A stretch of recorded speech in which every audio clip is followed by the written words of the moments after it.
This is Podcast on the Brink, your weekly dose of Indiana University basketball discussion, hosted by Inside the Hall founder and editor, Alex Bozich. Since 2008, Inside the Hall has been trusted by IU fans across the globe to be the one-stop shop for IU basketball news, commentary, and analysis. Join us over at InsideTheHall.com. That's InsideTheHall.com.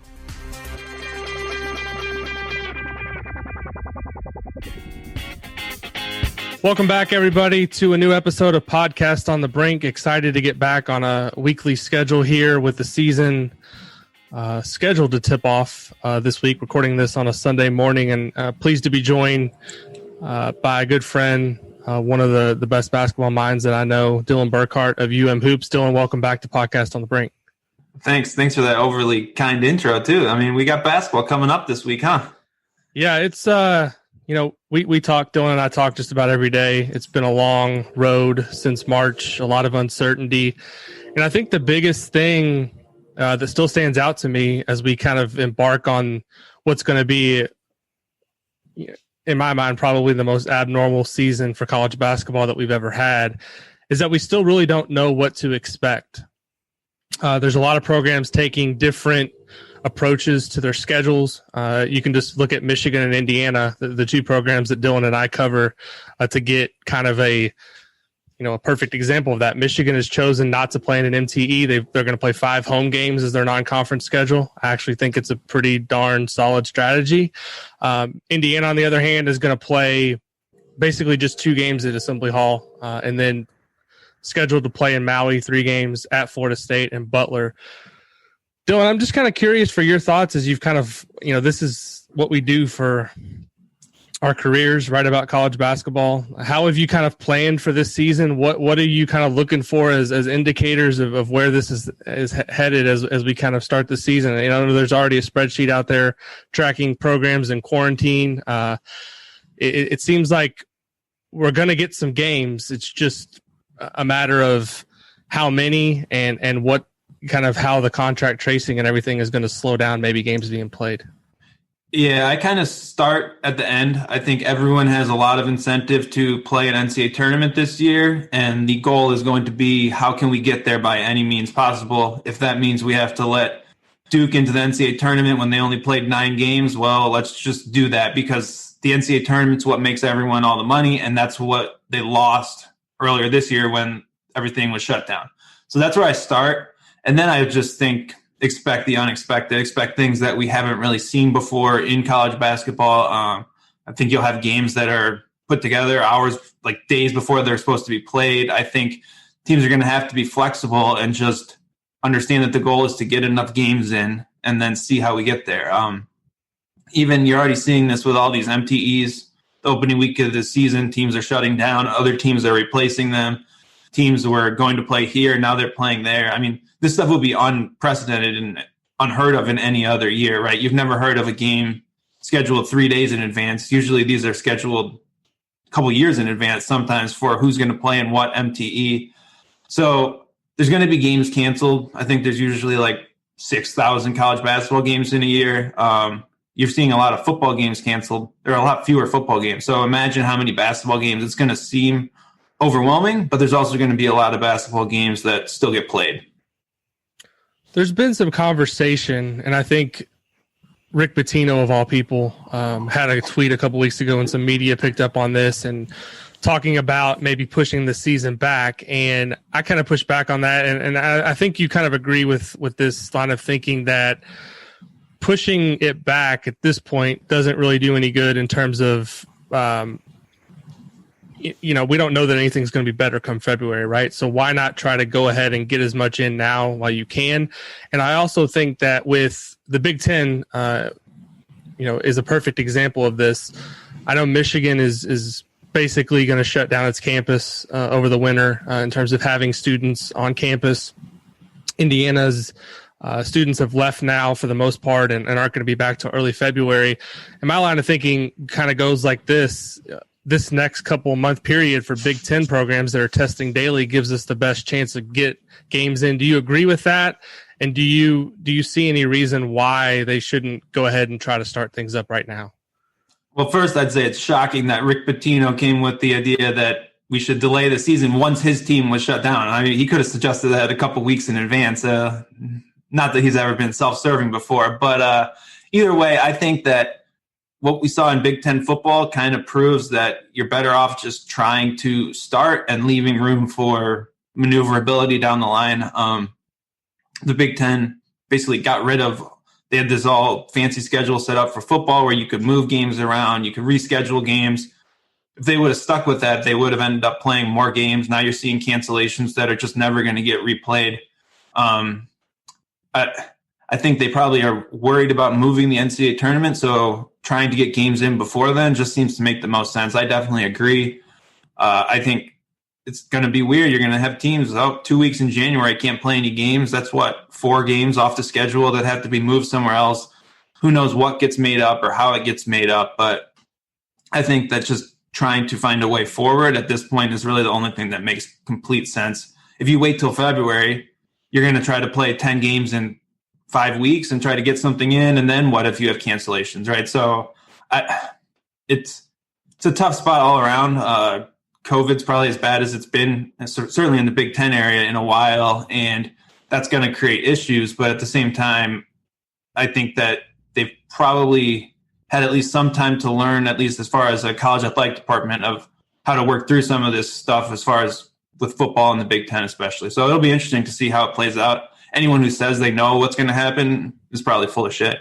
Yeah, the Big Ten came out with the schedule this past week, and it seemed like we were waiting forever for it to actually drop, and it did now. And there's so many things that you look at and you say, man, this is unlike anything we've ever seen, particularly games being played on Christmas Day. And I've had a lot of questions about that. And kind of my response to that is, these kids aren't going home for holidays this year, right? So why not go ahead and try to get everything played as quickly as possible?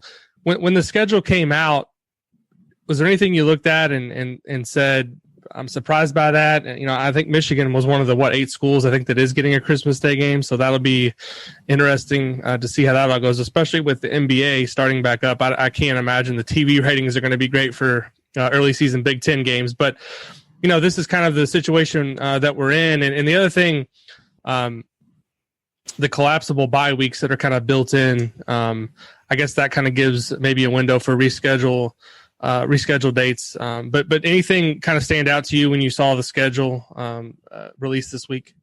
Yeah, I expected more games in December, honestly. I don't know if that's because of finals or something else, but I mean, Michigan, for example, is playing Penn State on December 13th, and they play on Christmas and New Year's Eve, right? So only 3 games in December.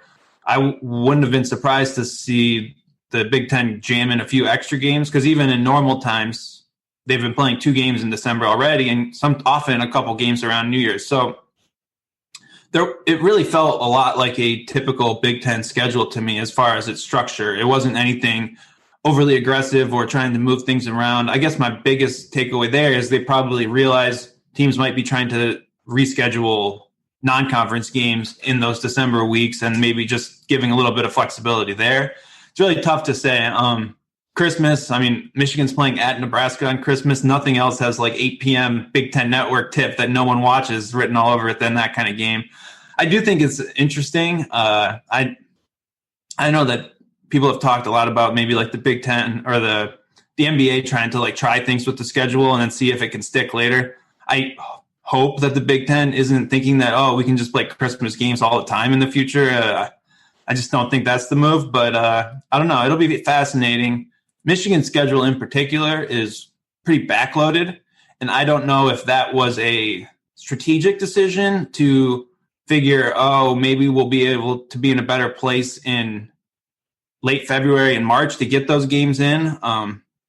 But Michigan plays the majority of its games against top half Big Ten teams late in the year. I don't know if Indiana's schedule is like that, but that's something that I noticed at least.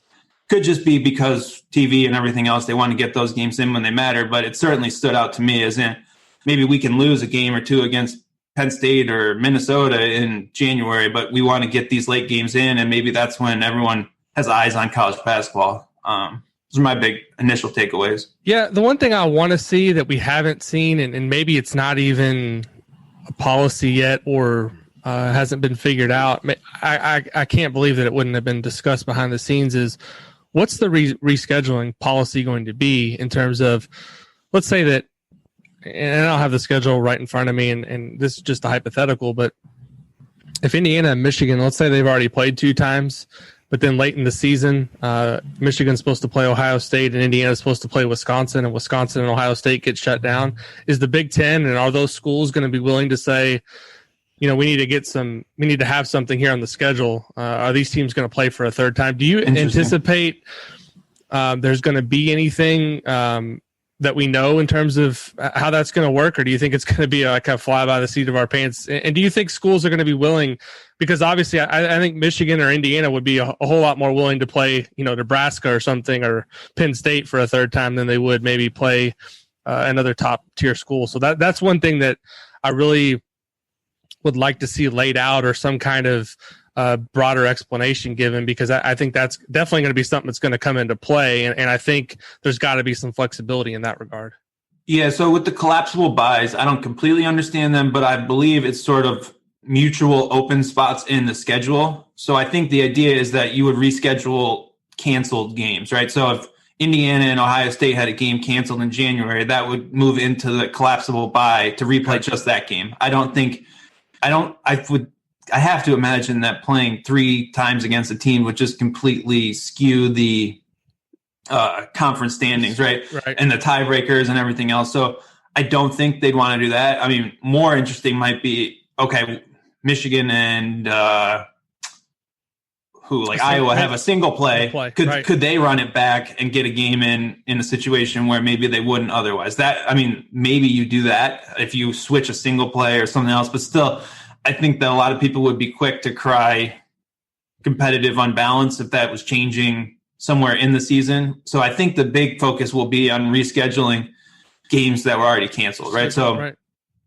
Take the games that dropped off the schedule, and those are the ones you're allowed to put back on. I haven't seen that written down, though. Hey, I'm going to hop in here real quick to talk for just a brief moment about our friends over at Home Field Apparel. Back when Home Field Apparel started sponsoring Podcast on the Brink a couple of years ago, they were still just this small little upstart apparel company in Indianapolis. They had Indiana and a few other schools, but were just getting going. And now, as you know, if you follow them on Twitter, they are huge. So in addition to Indiana, they have 70-plus other schools. They're growing all the time, releasing all these new schools. But through it all, they stick to their Hoosier roots. And if you need any type of apparel for yourself or for the Indiana fan in your life for this Christmas, Home Field Apparel is definitely the place to go. They've got designs that are, football-based. They've got obviously tons of great basketball designs. So many unique Indiana logos that you can't find anywhere else. That's the brilliance of their business plan, and that's why they're doing such a good job with all these other schools too. And as you go throughout the season, anytime you need apparel, you can use the promo code BRINK, B-R-I-N-K, to get 20% off. So make sure you remember that. But right now, Home Field Apparel is actually doing their Black Friday sale. They did a little bit early. So you can use the promo code HOMEFIELDMAGIC to get 30% off all the way through Cyber Monday, which is the Monday after Thanksgiving. So go to homefieldapparel.com, browse the Indiana stuff, but then look at all the other universities they have, because there may be people on your Christmas list that went to Alabama or Michigan or some other school that they have now. Use that Home Field Magic. You'll get 30% off everything. So homefieldapparel.com, the best Indiana apparel anywhere. Home Field Magic is the promo code for 30% off. Go to homefieldapparel.com. All right, back to Alex and Dylan. Another weird thing I saw this week, and I don't know if you saw this, but I think the previous minimum games to qualify for the tournament was 13, and now they're moving it down to 12.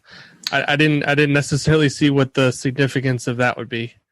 I saw 15. I thought the original number was 15, but maybe that's right. I know that they came out and basically said they would have waivers if teams didn't get there. That's why you mentioned Duke getting in if they have 9 games. Yeah, I think they will give those waivers. I don't know what. Just looking at the NCAA tournament this year, I think it's going to be really hard for mid-majors to get any sort of at-large bid. You're going to say they're going to look at a team that played 12 games in the Big Ten and went 7-5, and they're going to say, well, we'll just put them in instead of some sort of A-10 team or any typical multi-bid league. I think is going to be basically down to their normal bid. It's going to be really tough just to get games that matter.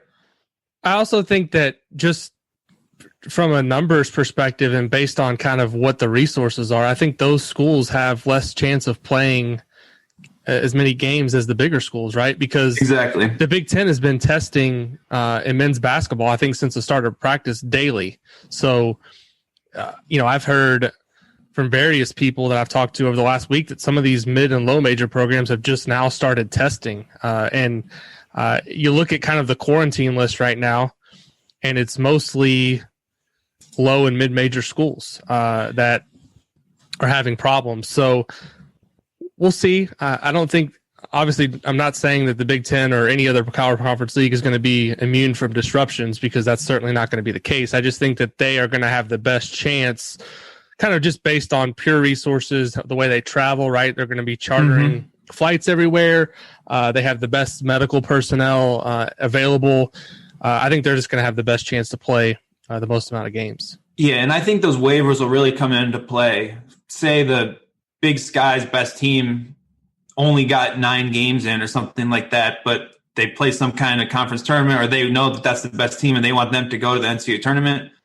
Like, I think they want to let that team in just to make the tournament kind of work, because those are the teams, like you say, that might have scheduling issues and huge blocks of their entire calendar blocked off for COVID cancellations in whatever direction. So, yeah, the NCAA has been pretty upfront. They're going to be incredibly flexible. They're going to figure out how to have an NCAA tournament. It sounds like it's all going to be bubbled up in Indianapolis. If I think that's tentative still, but it's going to be an NCAA tournament like we've never seen. I just think they want to have games on CBS in March, and they're going to do anything to get there, because it could be a financial knockout blow for a lot of these, especially these smaller schools that really count on that money from the NCAA tournament. Right. One thing that did come out this week, and both of you and I participate in this on an annual basis, the official, unofficial media poll for the Big Ten, which the Big Ten, the fact that they don't even do a complete poll of media members to kind of get a preseason order of finishing. I mean, the ACC gives you 1 through 15. I know you and Brendan talked about this a little bit on your podcast this past week. I don't know if it's just trepidation on hurting Northwestern and Nebraska and Penn State's feelings or whatever, but to not really give us kind of the preseason picks for the league in the preseason, to me, has always just been kind of a head-scratching decision. But I digress. The poll is out, and the team that both you and I picked to win the league is not the favorite. So what's your reaction to Illinois being kind of the preseason favorite? I do think that they have the highest ceiling maybe of any of these teams, but man, if I'm looking at this kind of based on what I saw last year, particularly late in the year with Wisconsin and Micah Potter and what they have returning, their experience, it was hard for me to pick anybody with Wisconsin. What do you kind of attribute Illinois being picked first to? Yeah, so I picked Wisconsin first, as you said. I think they have, you know what that team's going to be. You know that they're going to be solid defensively. You know that they have kind of versatile bigs. They have seniors. They have everything. I don't know that there's a world where everything clicks and Wisconsin's a top 5 team in the country. I think they're just a really good Big Ten team. Illinois is sort of the opposite. I think they have that top shelf talent. So I picked Illinois second. They have that top shelf talent. Dosunmu is probably one of the best. He's probably the best guard in the league. Kofi Coburn was sort of a revelation last year. They figured out how to play around him. So they bring back those pieces, but they also have talented freshmen that are going to come in. They have transfers who set out and are going to play this year. So there's really a path. Like, Illinois wasn't maybe as good as its record last year, and that's why I'm hesitant. They won a ton of close games, and that doesn't usually you shouldn't usually expect success from a team to take the next step if they weren't actually that good. On the other hand, there's reasons that they can be better, whereas Iowa, Wisconsin, those are the same teams running it back. Michigan State, Michigan, Ohio State, those teams are all replacing key players along the kind of the top of the lineup.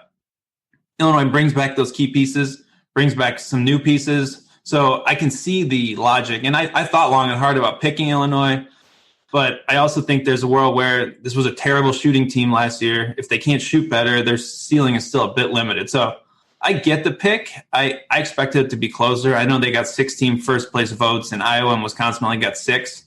I would have expected that to be a little closer. Yeah, the thing with Illinois is I do think they're a team that can definitely make a Final Four. They have that talent. My question is,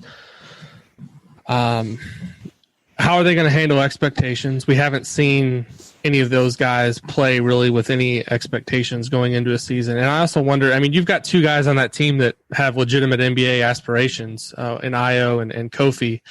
Wisconsin, to me, seems like it has a better chance to kind of be a no-ego bunch. Same thing kind of goes against Iowa as that I put against Illinois, and that Iowa, everyone's talking about Luka Garza. He's the guy. He's the National Player of the Year. But can he really replicate the season he had last year? I mean, he was off the charts last year. What is how does he get better from that? And also Iowa, who are they guarding? I mean, they're picked ahead of Wisconsin, and I'm looking at it, right now on a neutral court. If I see those teams kind of going against each other, I'm taking Wisconsin until I see with my own 2 eyes that Iowa can at least play a average level of defense, which I've never seen under Fran McCaffrey, at least in the recent past.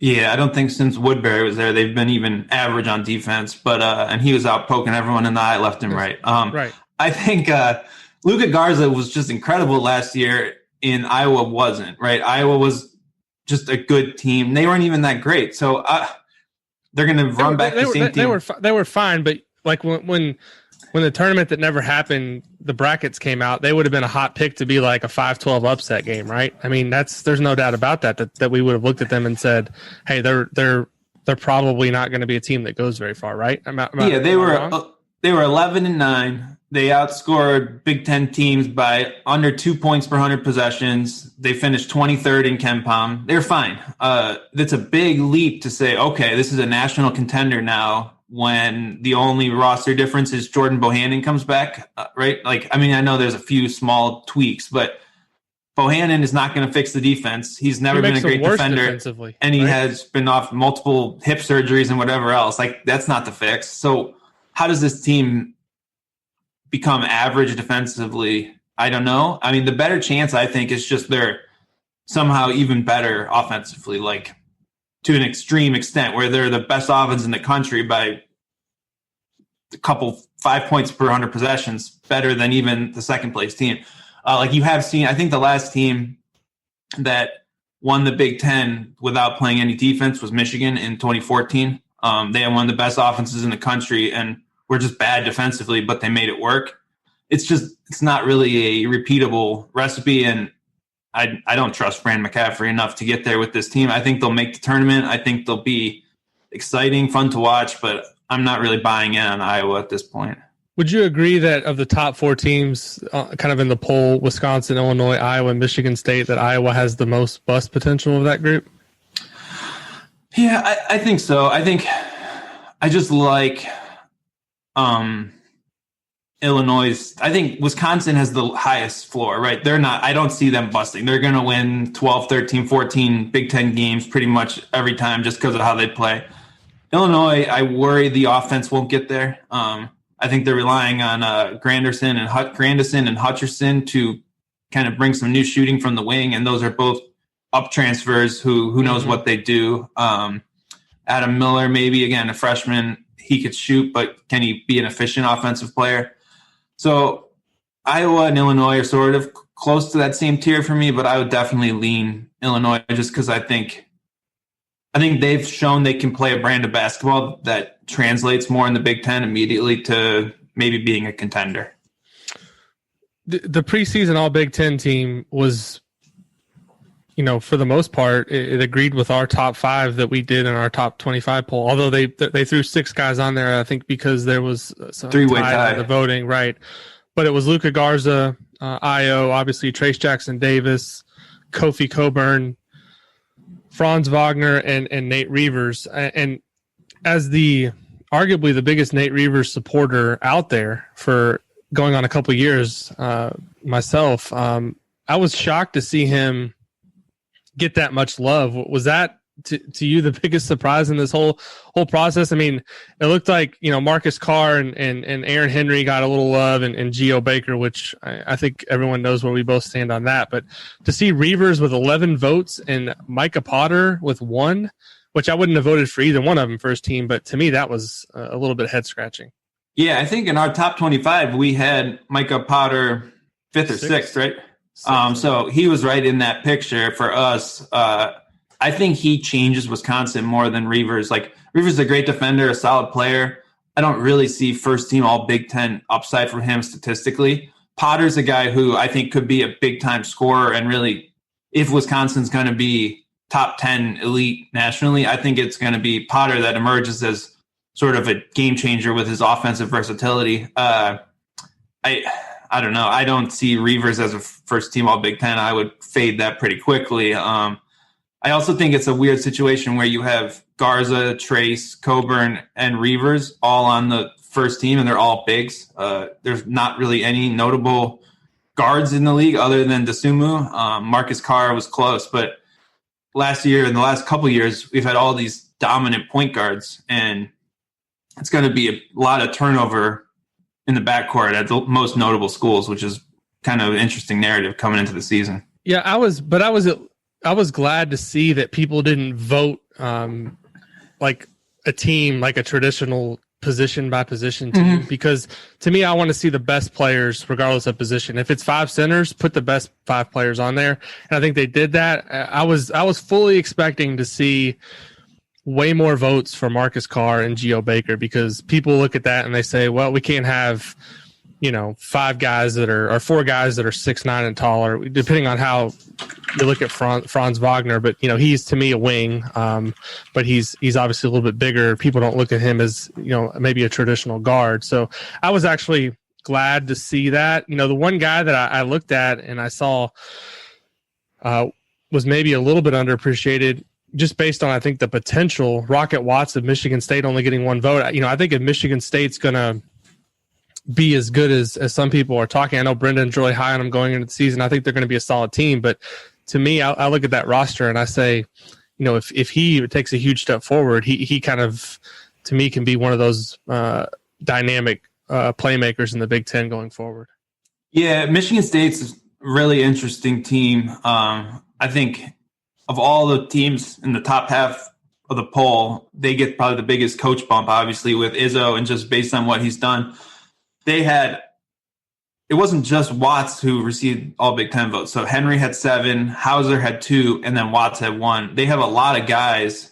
It's just going to be fascinating to see. Oh, even Langford got a first team vote, which is crazy to me. But what's fascinating, what I would note is both writers in the poll who cover Michigan State picked Joey Hauser on the first team. No one else did.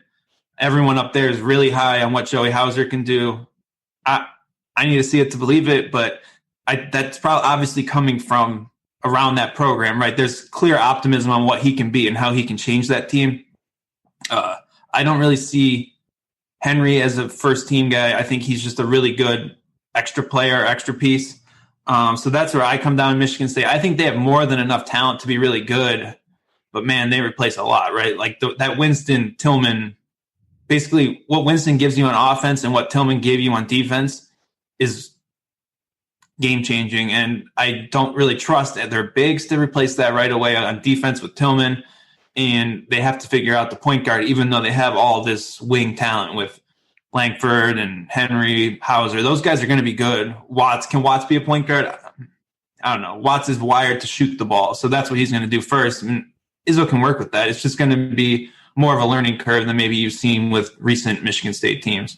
And they have a ton of dudes. Like, you look at their roster, I mean, it's like they have 9 or 10 guys who I think legitimately are going to be challenging for minutes. And I wonder kind of how all that works out beyond the top 3 players. They have, I think, a couple freshmen that were, top 50, 60 recruits. They have, I think, Malik Hall's back. I'm trying to think. Gabe Brown, he's back.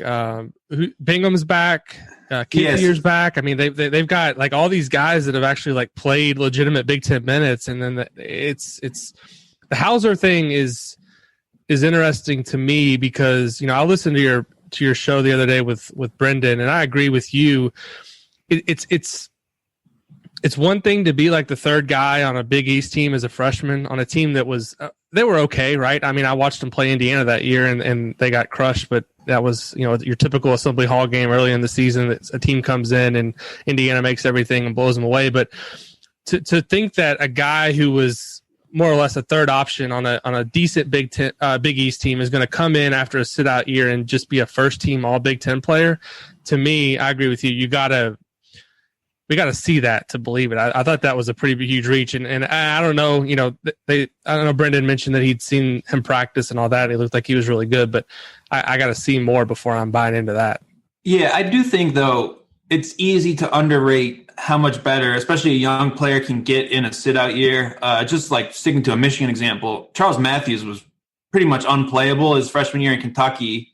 He transferred, came to Michigan, sat out for a year. All of a sudden, he came in as a starter on a really good team, and who they were playing offense through him in a way that you maybe wouldn't have expected because he barely did anything at Kentucky, right? So I think that it's easy to underrate that, especially for a talented player who was a top 50 recruit out of high school. I know he enrolled early. He's pretty young, I think. So I get it. And obviously his brother's a good player.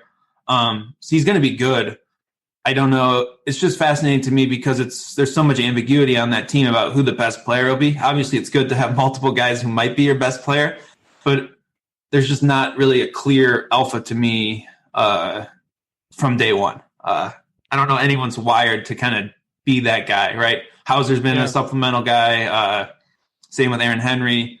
Rocket Watts will want to be that guy, but maybe that's not the best thing early on in the season. So it'll be interesting. It's the best thing if he is actually capable of doing it, because I agree with you in that Aaron Henry, he's talented, and I think he's a guy that I think for Michigan State, the best outcome for them this year is that Rocket and Joey Hauser are like this 1-2 combo, and Aaron Henry is kind of the third option that's making plays for others and playing good defense and being a leader, right? I mean, I think Rocket's got, to me, kind of that alpha dog mentality where he's going to butt heads with Izzo at times, but you know, if he lets him go, I think there's a chance that he could be really darn good right off the bat this season. I wouldn't be surprised if Rocket Watts averaged 18 points a game and was an all Big Ten first team player, or if he averaged 11 points a game, shoots 22% from three and 40% on twos, and is completely wildly inefficient, and they have to go in another direction. Yeah. Like I don't really see, there's no middle outcome really. He's either going to be really good, or I just see him being inefficient because he's not going to be on the court and not shoot the ball. That's just what he does. So it's going to be and the only other option really for Michigan State right now is Foster Loyer running the point guard, which, I mean, maybe you can get by if you have Henry and Langford, all those other guys. Loyer can shoot it, but that's just a completely different team. So it'll be interesting. Just, I don't know how that'll play out. And I just wouldn't bet against Michigan State right now because they've won the Big Ten 3 years in a row. Izzo seems to kind of have created a tier for himself as far as league coaches go. So I wouldn't underrate them.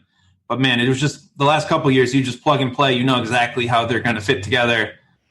This is just a different Michigan State team. And defensively, they're going to be great on the perimeter. But they have all these bigs. And the thing about having all the bigs is no one's really proven that they're a guy that is of trust. Bingham's gone in and out of the lineup. People are high on Julius Marble, but he barely played. Sissoko is probably the most naturally talented as far as his measurables and potential on defense, but he's a guy who knows what a freshman big man looks like in that system early. So that's honestly probably more interesting for me is how their interior defense holds up, because they're going to demand a lot on that side of the ball, and that might lead to playing other guys. Who knows? So that's interesting. Yeah, you also just brought up two other guys that I didn't even mention when I was talking about Michigan State that kind of reinforces the depth, Marble and Josh Langford. I mean, it's crazy how many. I mean, Izzo's not going to have to sacrifice in terms of his expectations and, on defense, and because, if somebody's just not doing what they want, he's got another guy he can just throw in there. It's not going to be only 6 or 7 guys that have a chance to play. I also wanted to ask you about the freshman of the year voting. Was interesting to me because you got obviously Adam Miller and Christian Lander of Indiana coming in as kind of the highest rank players, but I looked at both of those as options in my vote, and I went with Hunter Dickinson of Michigan because I think he's going to come in right away and start and play a lot of minutes. And oftentimes these votes come down to, particularly with something like freshman of the year, who kind of statistically who stands out. As long as you're on a decent team, I think if you come in and average 11 or 12 points a game as a freshman, you're going to get a pretty decent chance to win that award, as opposed to maybe a Lander or a Miller who, I think they're going to have opportunities to play right away. But Landers, obviously Rob Finney's back for Indiana, and he's the more experienced guy. And Adam Miller, I mean, how is he going to differentiate himself in a backcourt that already has Trent Frazier and Ayo back? And they've also got Andre Curbelo, who's coming in as a freshman as well. So that's kind of how I voted. What's your kind of outlook on this situation? It seems a little weak in terms of newcomers this year in the Big Ten when you look at the list. Yeah, well, not newcomers. I think there will be a lot of freshmen or transfers who make an impact in the league. Right. Freshmen, though, I think Miller is probably the best, but there's a lot of bodies, like you say. I want to get back to that Indiana point guard discussion because I have some questions for you about that. I couldn't get there with Lander as my vote, but I'm curious what you think, and it's interesting that you didn't vote for him. Dickinson is going to play a lot. The only other true center on Michigan's roster is Austin Davis. They had an intra-squad scrimmage on Friday night, and Dickinson played 33 minutes and fouled out Austin Davis in 23 minutes. So he has all that potential. He's really a great passer as a big man. My big question is just how many minutes he can actually play in a Big Ten game. He's huge. He's 7'2", big-bodied. He needs to prove that he can get up and down for an entire game, stay out of foul trouble.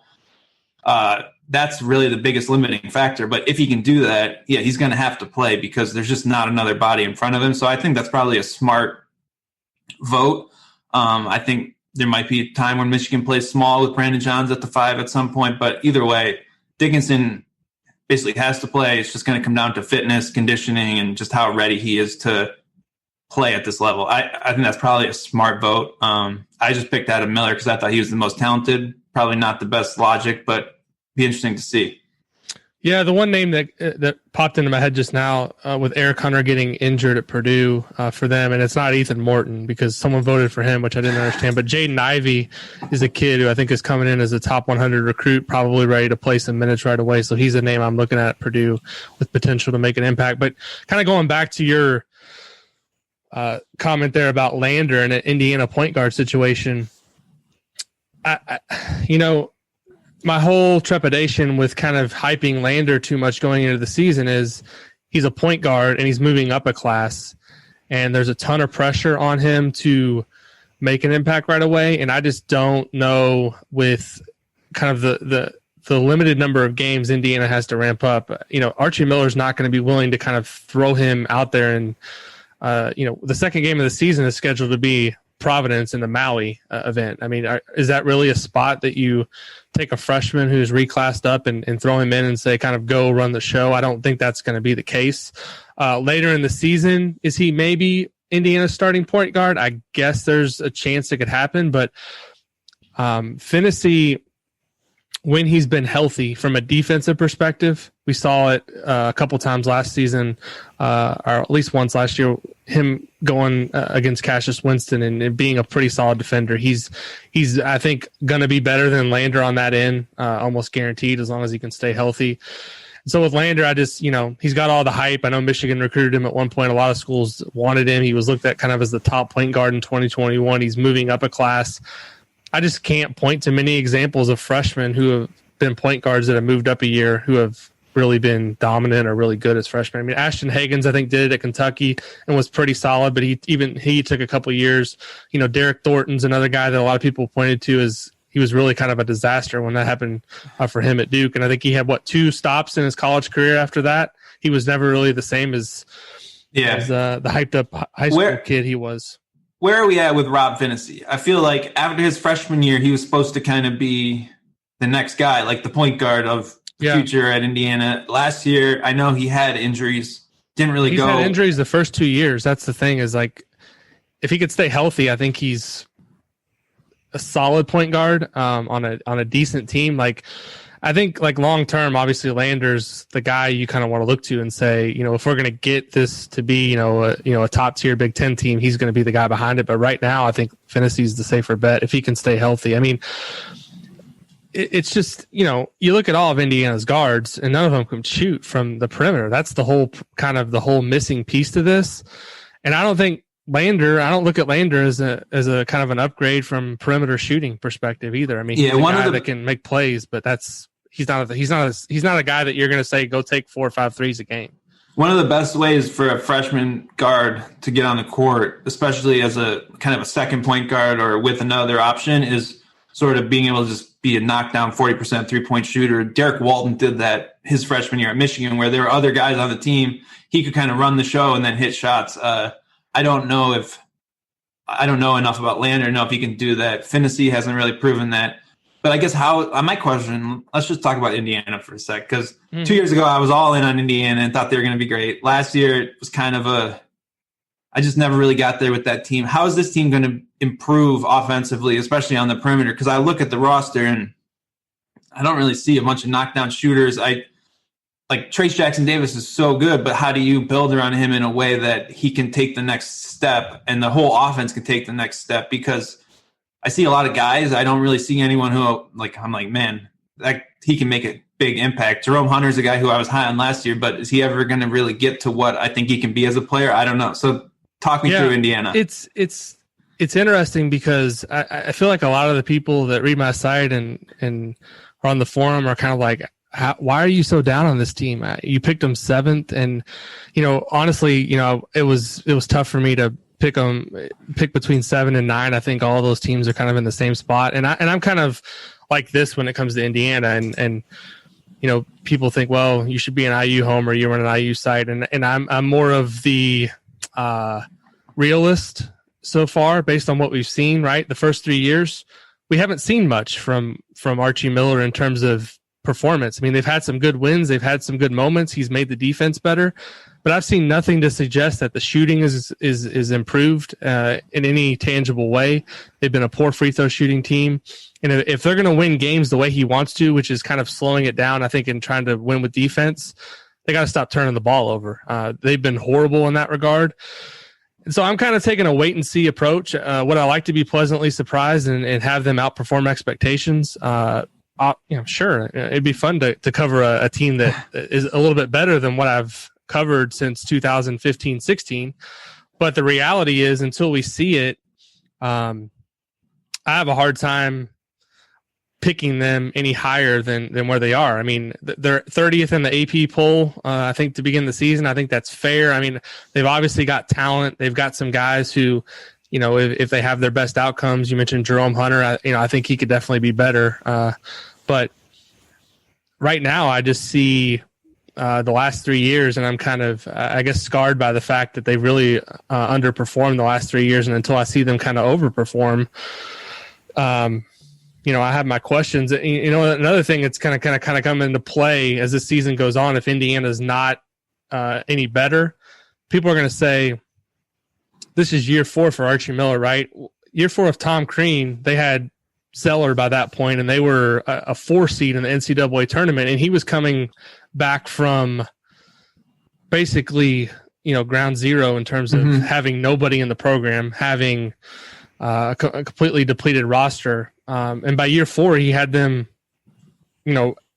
actually a pretty good team that made the Sweet 16. And now Archie's in year 4, inherited a much less difficult situation, and really, what has he produced from like a tangible results perspective? Am I being overly critical or fair by kind of that assessment?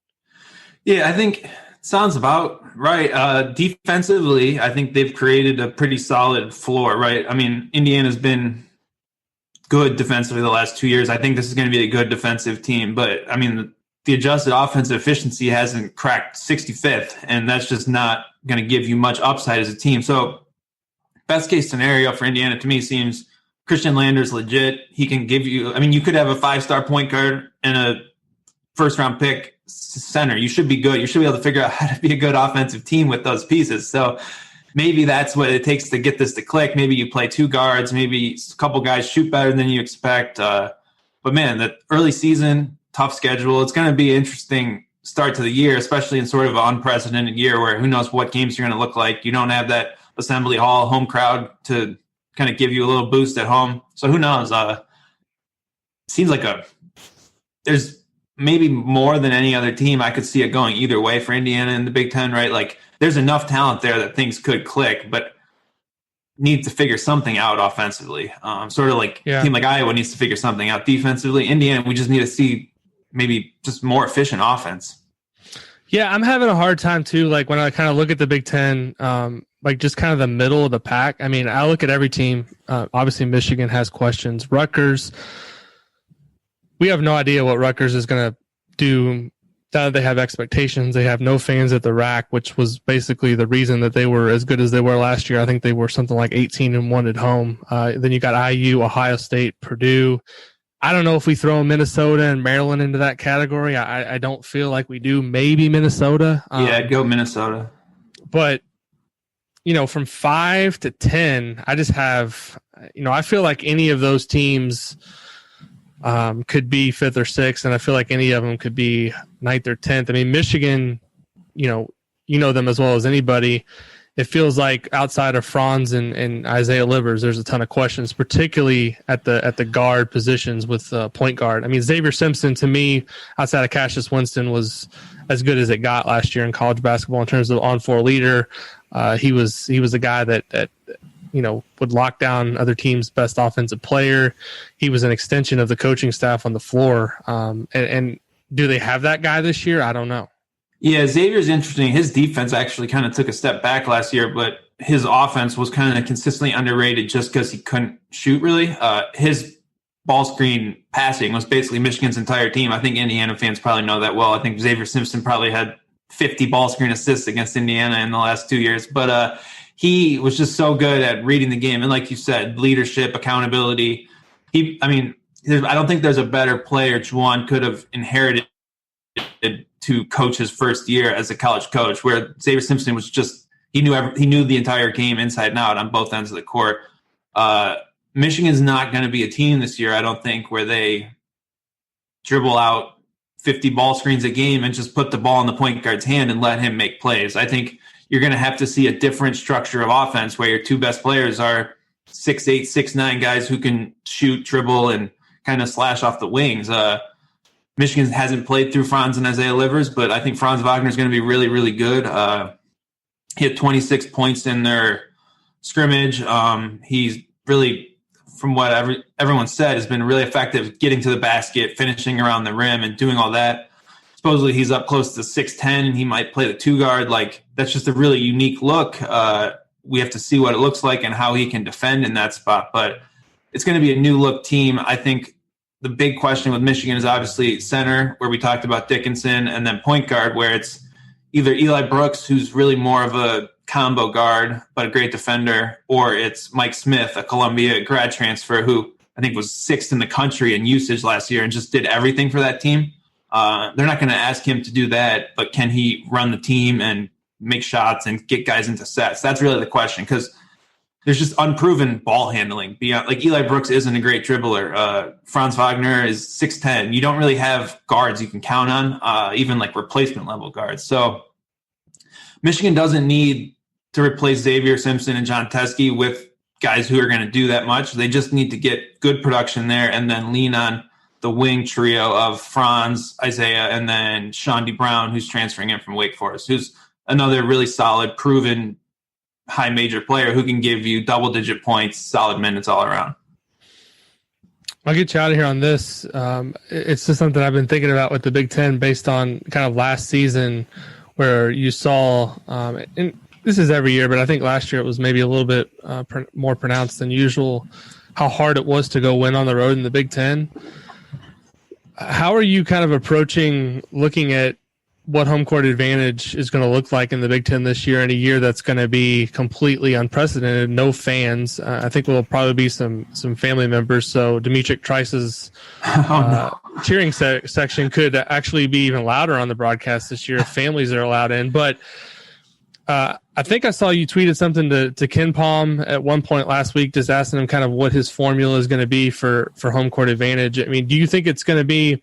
I think for Indiana, it's interesting because Assembly Hall has traditionally been one of the better home court advantages in college basketball, but they've been totally unable to go on the road and win. So, maybe that helps them a little bit in terms of being able to win away from home. I just don't know how to look at what home court advantage is going to be like in the Big Ten and really across the country. I mean, Louisville, which they're actually going to try to have fans at games, which to me is like some of these ACC schools and SEC schools are going to do that. I don't know how that's going to work, but in the Big Ten, it seems like it's going to be uniform across the board, no fans. How does that affect home court advantage in your eyes? Yeah, it's going to be fascinating because when you think about NCAA tournament selection, you weight road games to you get a bonus for winning on the road.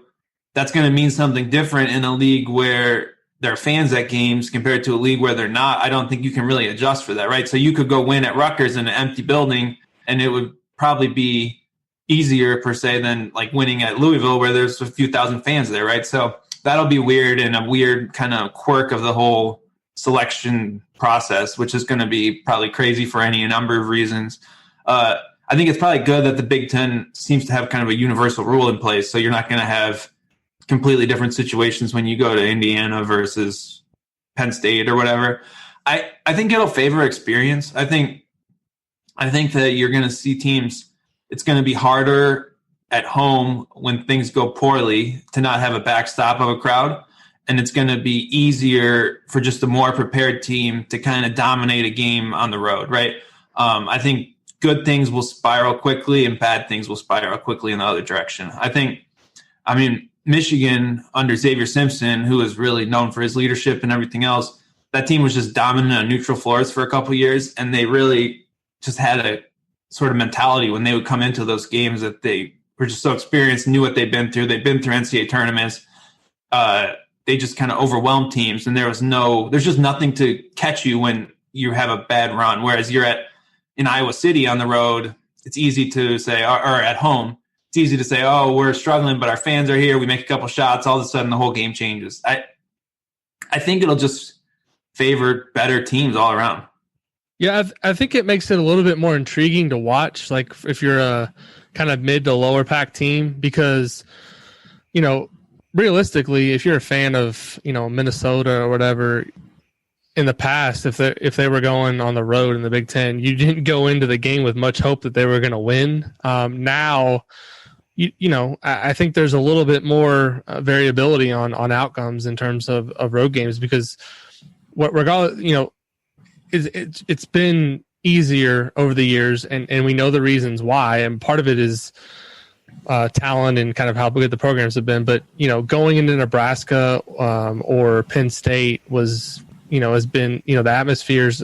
Traditionally, Nebraska's gotten a little bit better, but Penn State has not been a great atmosphere for a long time. But it's been easier to go into those places and win. And now I think it opens things up a little bit more. Like if I'm an Indiana fan, do I think I'm going to go win in the Kohl Center? No, because I haven't done it since the late 90s. But I think it's a little less daunting. You have a lot more chance than you did before. No fans, right? I mean, I just – and I'll be interested to see kind of the TV presentation of it all. Like, is there going to be we've all been watching sports now for a couple months with the NBA restart and different things with football. I mean, they've done I think a pretty decent job with college football in the Big Ten of kind of piping in that noise. But I'm not going to be at any of the games, so I don't know exactly what the atmosphere is going to be like. But it'll be interesting to see how schools try to maybe beef up their home court. I think it's going to be. I think in football they're playing noise in the stadium, right? Which is different than like what you see in soccer where they're adding it to the broadcast. I think they're allowed to play noise at certain times to sort of build up that cheering and everything else. So it's sort of like when teams would try to emulate, like in practice, what it's going to be like to go on the road at Assembly Hall and they blast the speakers and whatever. I think that's going to be the setup at a lot of these games. And that's what they did in the NBA bubble, I believe. So, and it seems pretty natural, right? Like you don't see that much of the crowd when you're watching the actual game. So maybe it'll be that sort of speaker noise. I can't see that really impacting things, but who knows? Yeah, it'll be interesting to see. And crossing my fingers that we'll actually get some hoops this week. I'm pretty confident that obviously there's going to be some games, but I think I've said this for a while. Everyone's going to have to be flexible. Everyone's going to have to be ready to adjust on the fly. But I'm just glad that the college basketball is back in some form this week. Dylan, what are you kind of planning this week in terms of content over at UMHoops, and kind of how are you going to approach kind of covering games here early in the season? I mean, it's going to be like a normal season as far as our site goes. We got to finish all of our preview content that we were running out of time to get published here over the next few days, and then it's into the season. And you already know I'm going to be tuned into the St. Bonaventure game at 9 a.m. on Wednesday, so I'm all in on let's just get any. Is that the first game? Yep, 9 a.m. at Mohegan Sun, St. Bonaventure against Towson.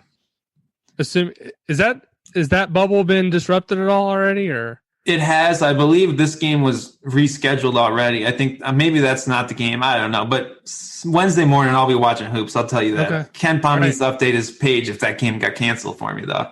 I got you. All right. Well, Dylan, thanks for joining this week and helping us kind of make sense of what's going on. We'll be back at some point next week. We're hoping to, as I said, get back on the weekly schedule here for Podcast on the Brink. So thanks, everybody, for listening. Stay tuned, obviously, to Inside the Hall and UMHoops as the season tips off this week for coverage of those respective teams. And I encourage you to definitely check out Dylan's work.